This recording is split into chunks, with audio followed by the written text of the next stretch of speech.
All right, furnace swap out down in the basement here, right off the stairs.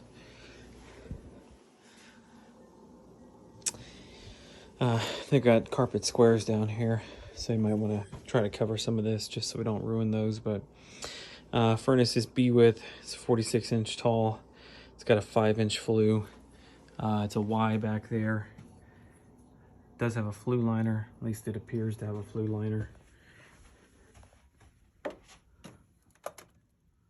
Got a 3-inch from the water heater here.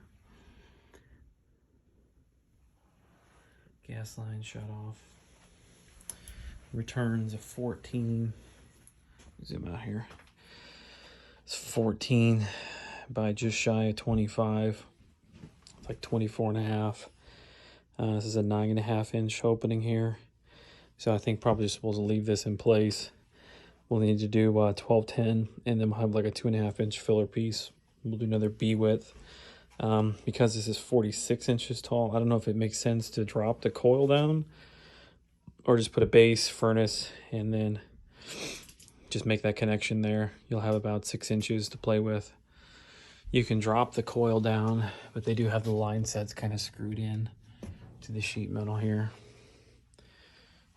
So do whatever makes sense there from your perspective. There's no humidifier or anything on the system.